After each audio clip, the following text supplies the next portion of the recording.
What to Watch, where we have just watched the second episode of HBO's Watchmen series titled The Martial Feats of Comanche Horsemanship. And joining me today, we have Jesse Gill. Greetings, this is my first What to Watch. Welcome. Thank you. And David Griffin. I don't know what number this is, but I'm glad to be here.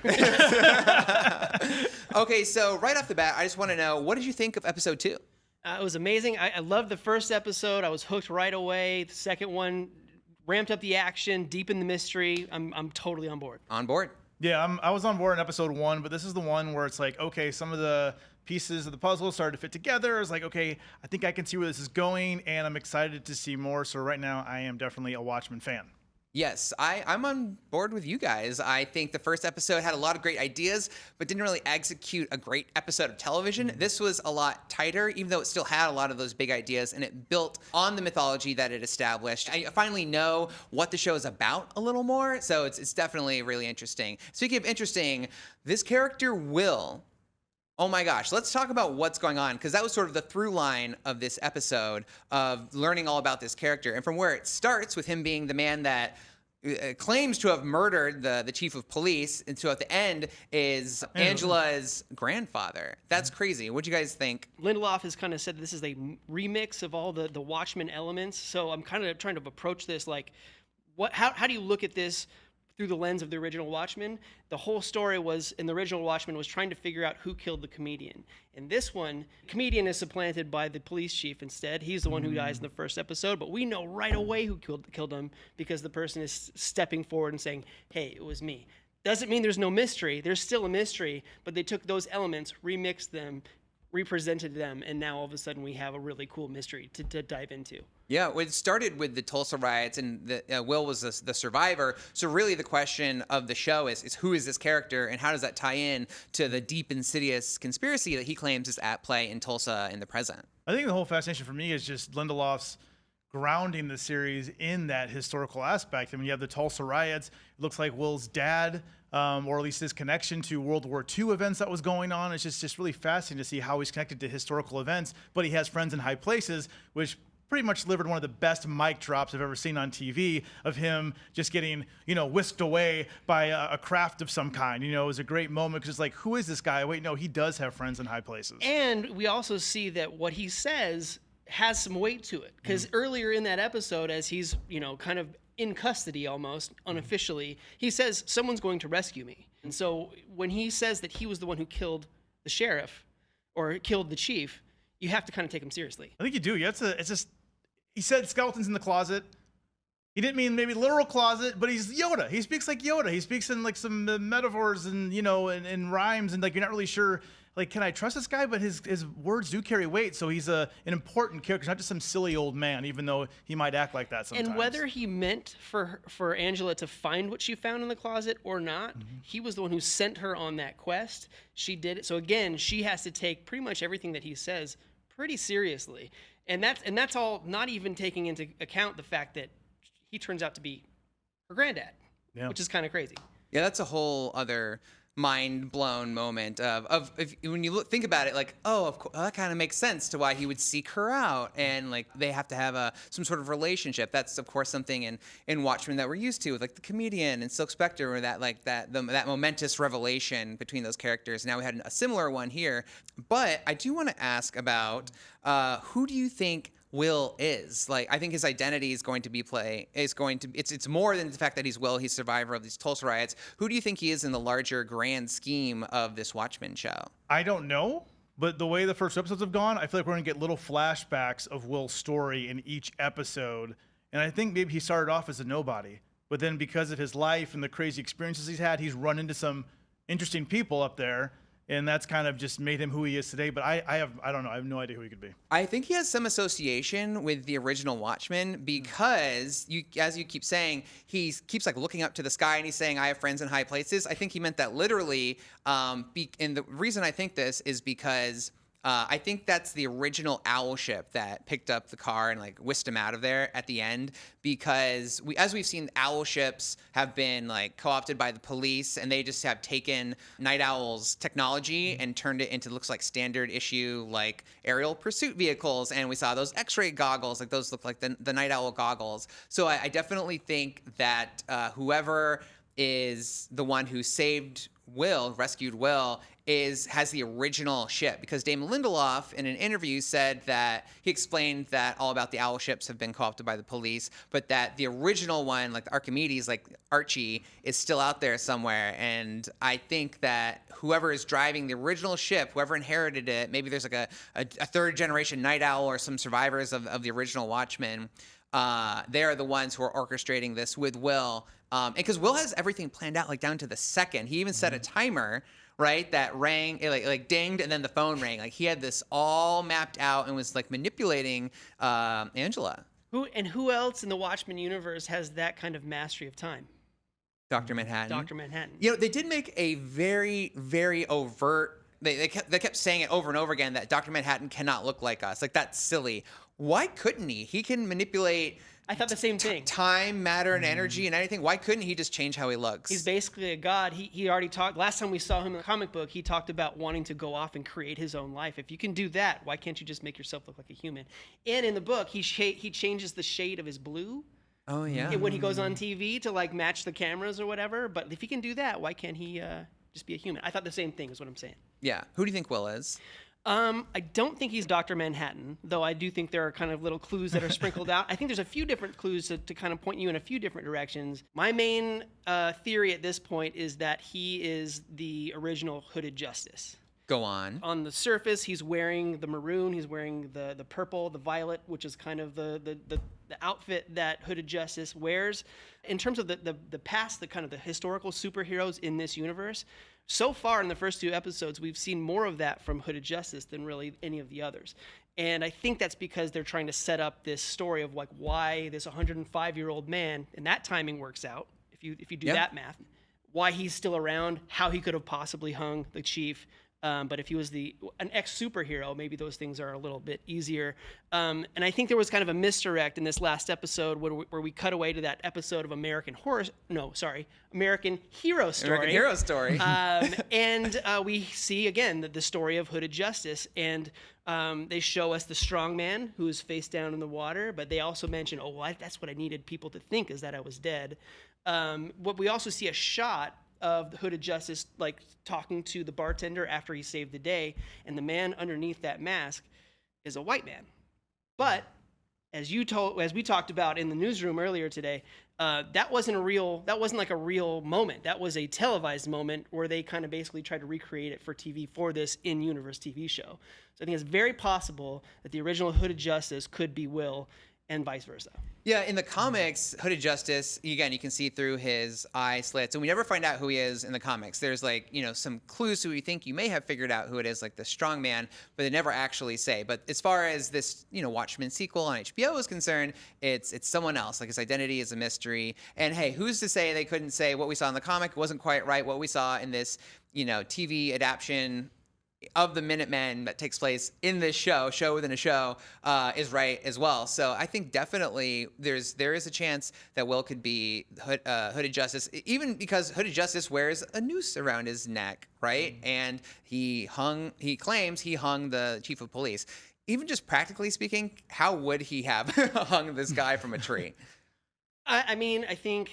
That's what he joked. He said, maybe I'm Dr. Manhattan. Yeah, that's what he maybe joked. That's it. Yeah. So we got to see something really interesting in this one, which was essentially the origin of Sister Night when we saw the White Knight take place firsthand, which was one of the most, intense sequences of the show so far, of having her home be invaded by the 7th Cavalry, wearing these Rorschach masks.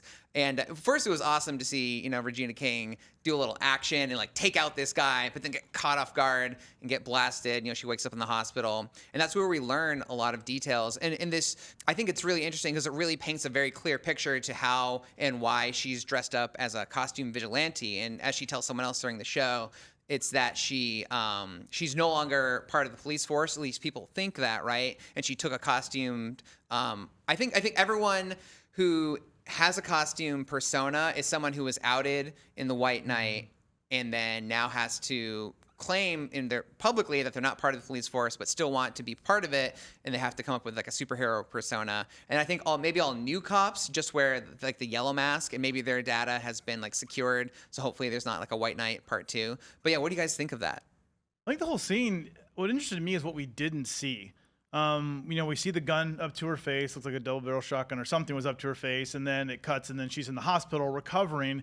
We didn't really see how it played out with her husband. We see Don Johnson, the police chief there, of course, by her bedside, comforting her, seeming to be supportive. Of course, we learned some interesting things about his past as well. Now, was that, his whole Klansman thing, was that in his past and it's something he had buried in his closet? That's not who he is anymore. Does he really care for Regina King's character? I think he does, just from the interactions, but I wanted to see more. I feel like there's some pieces that we're going to see down the road of that night, of the White Night, and fill in some gaps, because obviously she doesn't remember a lot of it, how she was saved, all that kind of stuff. So that's what I'm curious to see, is what we missed. If we're drawing kind of comparisons, sorry, I'm not going to pound on the table again. If we're drawing comparisons between the show's characters and characters from the comic book, I guess Angela's closest analog would probably be Lori, right? So she's one of these people, one of the characters who's going through the story, trying to unfold all this thing, try to unpack the mystery, but finds out that she has this visceral connection to the original victim, which would have been the comedian. In this case, we have the chief and we have Angela, and she's digging through his past to try to find out what's there. Of course, we're going to find out some more, and we're going to find out why Will killed him. But I think we're going to find out that all those things tie up to something that are going to blow up in Angela's life. I'm trying to look at all of this through the lens of the original characters and basically say, like, the comedian, his story unfolded over the course of 12 issues. The chief's story is going to unfold the same way, I think. And then the more we find out about him, we're going to realize that maybe he wasn't the sparkly police chief that I think we kind of think he is. Although if he's doing coke at a dinner party, how sparkly can he be? It's interesting that you say that. He does start out and he seems to have been sort of a mentor to Angela, right? And then we get that reinforced in this flashback, because even the way it's that flashback is cut is that it shows that he meant a lot to her, and it shows sort of also like maybe the origin of their friendship and their bond. And so it's hard for her to go look for these skeletons in his closet. She doesn't even want to believe it. She finds a literal KKK robe in his closet, yet she still doesn't want to believe it. She wants to believe. She goes and asks Will, like, did you put that there? It was not that hard to find. It was not that hard to find. Like, she was trying to just, but I think, that's like the ugly truth. I actually think it's interesting how this story is being told in a non-linear fashion, using flashbacks to flesh out the story. Because I was like, when he got killed, I was like, I thought he was going to be a principal character. But through flashbacks, they're finding ways to still include him in the show, which I find very interesting and very cool, because I am interested to learn more about this character, this mystery man. Why is a chief, like, why would he lie and hide to Angela and Regina King's character? I don't get it. Like, what's the purpose of him deceiving her? Like, he's dead now, so maybe we'll never know, unless, again, with flashbacks. But his wife was very kind to her. He was very kind to Angela, to Sister Night. So it's like, why would he deceive her? I don't get, what's his motivation? I'm usually not a fan of answering a question with a question, but how do you save the world with a giant psychic squid? By distracting them. And I think that's part of what's going on here, is that the chief is somehow connected to what's going on with the 7th Cavalry. But if he's the police chief, he's got to be the guy who's going like, yeah, let's get out there and knock some heads in and arrest some people and get to the bottom of this. But like on another level, he's also kind of perpetuating it. So it's like it's part of what like Veidt did with the giant squid. Where it was like he wanted to fool everyone into getting together and not blowing up the planet. So I don't know. I think it has something to do with those lines. Like, you wouldn't think that dropping a giant squid in the middle of New York City would be a heroic act, but it kind of was.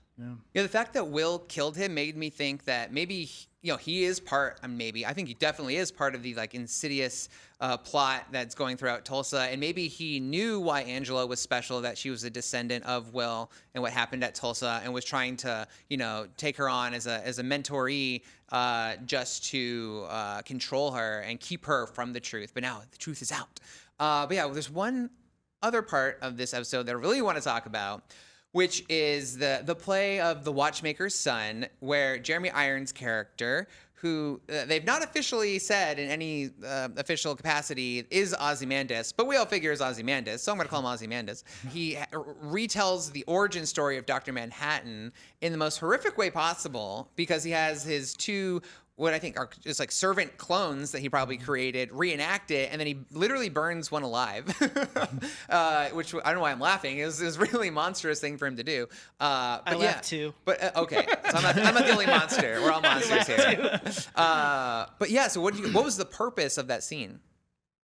I don't really know. I think just to show he's an eccentric guy. He's supposed to be, if I remember from the original comic, he is the smartest man in the world. I mean, maybe outside of Dr. Manhattan, of course, now. And that's the way he entertains himself. He has isolated himself for one reason or another in this castle, and that's where he's located. And this is the way he entertains himself. He's probably just going crazy. He's a mad genius, I think, and this is the one way he's entertaining himself. There's really no reason to recreate. He says a part of a bigger plan. Something's being set in motion. But I don't know, for him, I just think he's losing it. I think Ozymandias lost it when he dropped a psychic squid in the middle of New York in the 80s. That'll do it. And he's been lost ever since then. But this is episode 2 of an HBO show, and it's this new style of HBO shows that's kind of in the Westworld vein where everyone's going to jump online the next day and start theorizing. So this is my wild theory. I think Ozymandias is now again at a point where he realizes that he has to make some other bigger level game change like he did with the squid, except it's the opposite. He wants to bring Dr. Manhattan back.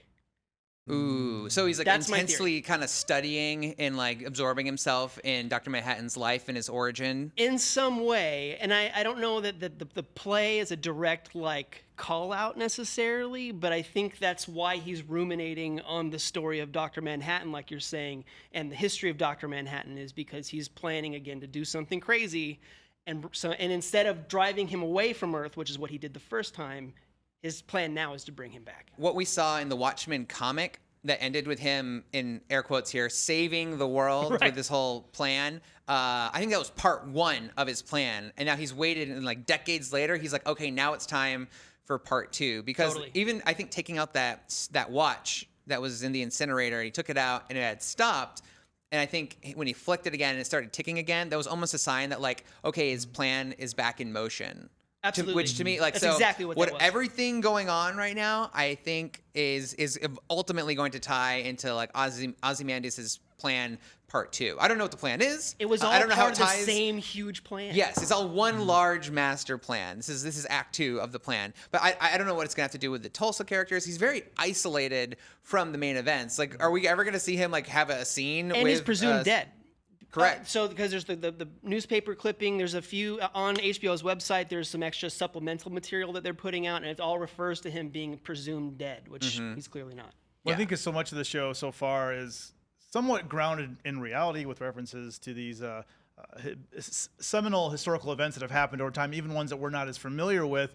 But with Ozymandias' character, he's so outside of that it does feel like he's in a different show. I love watching Jeremy Irons riding a horse. He looks great riding a horse. I mean, eating tomatoes. Eating tomatoes. His voice is fantastic. I mean, Scar from The Lion King, all that stuff. But it's just, he feels like he's in a different show at times. So I'm curious about how they're going to bring all that together. It's a one-man Downton Abbey. Yeah, it is. Upstairs, downstairs. Yeah, just with him. Just the same staff. It's all the same people that he sometimes burns alive. Yeah, I don't know what the deal is with those clones. Obviously with his cat, Bubatus, it was like sort of this genetically engineered pet that he made for himself. I don't see why he couldn't genetically engineer people. Clearly, there's something. Not all the lights are on, you know, with these clones, these automatons he's created. Although it does remind me a little bit of Dr. Manhattan, who, when he left at the end of the Watchmen comic, said, you know, I'm going to go try to create some life of my own. Yet he's doing that. I wonder if he's like a little jealous of Dr. Manhattan and all the power he has, like so effortlessly at his fingertips, that he maybe, you know, is like kind of building his own. Maybe he wants to become Dr. Manhattan in a way. Ooh. Maybe that's why he wants to bring him back so they can fight and he can defeat him. Oh, maybe he can like steal his powers. Or something like that. It's episode 2. It's very early going, but I think you're on the right track there. I like these theories. So overall, thoughts? Overall, strong episode. Like you said, Joshua, tighter than the first episode. Started to kind of figure out where these characters are coming from. Got a little bit more of Sister Knight's origin story, which I appreciated. But then, of course, they throw in a wrench like Will, and I'm like, okay, I don't know who Will is, but I'm excited to see more. Episode 2, that's like right when they're just getting done with all the housekeeping of all the like the world building that they're trying to do, and then after these HBO shows, the way they go, 3 and on, that's where they get into the meats. That's where it's going to get fun. That's where we're going to find out who is flying that Archie flying machine that took Will away. That's what I want to see, is who is behind that. In this version of Watchmen, Dan Dreiberg, the second Night Owl, is in prison, is in federal prison. That's been released in their separate supplemental stuff. So it's probably not. You've been devouring those supplemental materials ravenously, because that was so much. That was such a big part of what made the Watchmen book fun, is because you are getting the most of the story through the comic, but then after each comic, there's these big chunks of text that it takes you much longer to get through, but that's where a lot of the backstory gets filled in. They're doing the same thing online now, which is super fun. That is super cool. Yeah, I definitely thought this episode was a lot stronger. Like I said, one thing about the show that is still like a mystery to me is it's obviously using race in a very strong, very upfront way to say something, but I don't know what it's trying to say, because it keeps flipping, sort of like stereotypical racial relationships in society but I don't know what it's trying to do with them. So I think that's one place that I'm very eager to see more of. But yeah, overall, as far as like the plot is concerned, it's got its hooks in me. I want to know everything. I want to know what the heck is up with Will. How did he hang somebody in a wheelchair? I don't know. Well, thank you guys for joining us for this episode of What to Watch. If you missed our first episode, go back and watch that so you can get caught up on the review recap discussion that we do here each week after each episode. And also, if you want some more What to Watch stuff, you can check out us weighing in on the conversation started by Martin Scorsese to whether Marvel movies are cinema. And be sure to follow and subscribe to IGN.